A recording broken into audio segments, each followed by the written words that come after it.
The Cherry Tree.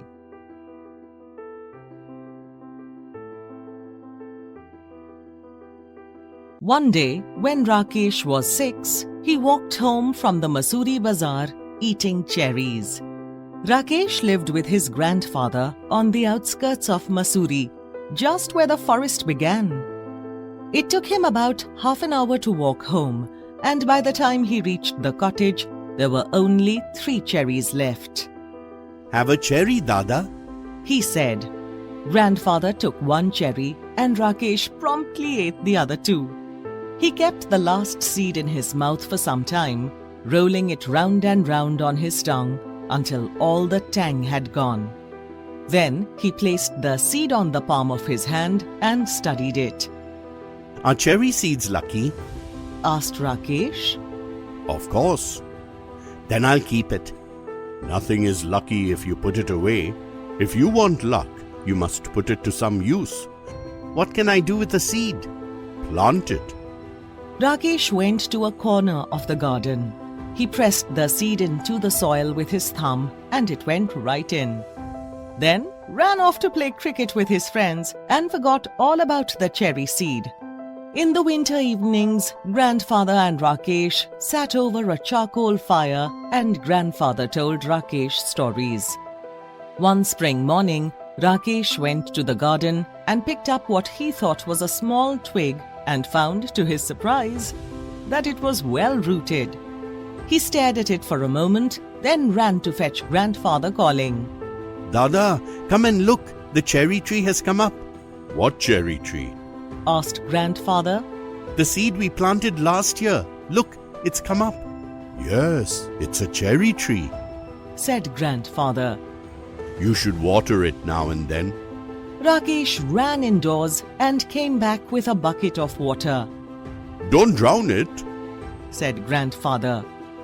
Rakesh gave it a sprinkling and circled it with pebbles. What are the pebbles for? Asked Grandfather. For privacy, said Rakesh. After a week or 2, Rakesh found that it had grown, at least an inch. That year, the monsoon rains came early. The cherry tree grew quickly in this season. It was about 2 feet high when a goat entered the garden and ate all the leaves. Never mind, said Grandfather. It will grow again. Cherry trees are tough. Towards the end of the rainy season, new leaves appeared on the tree. Then a woman scrambled down the hillside, cutting grass. One sweep, and the cherry tree was cut in 2. Grandfather scolded her. But the damage could not be repaired. Maybe it will die now, said Rakesh. Maybe, said Grandfather. By the time summer came round again, it had sent out several new shoots with tender green leaves. Rakesh had grown taller too. He was 8 now. That monsoon, Rakesh went home to his village. He was thinner but stronger when he came back to Grandfather's house at the end of the rains to find that the cherry tree had grown another foot. It was now up to his chest. In February, it was Rakesh's birthday. He was 9 and the tree was 3, but almost as tall as Rakesh. One morning when the sun came out, Grandfather came into the garden to absorb the warmth of the sun. He stopped in front of the cherry tree, stared at it for a few moments, and then called out, Rakesh, come and look. Come quickly before it falls. Rakesh and Grandfather gazed at the tree as though it had performed a miracle. There was a pale pink blossom at the end of a branch.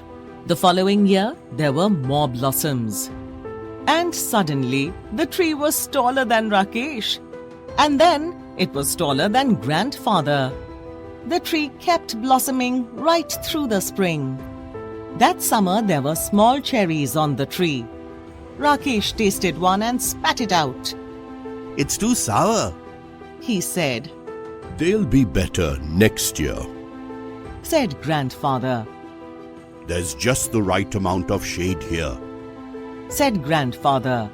Grandfather and Rakesh waited in silence until the stars came out and the nightjar began to call.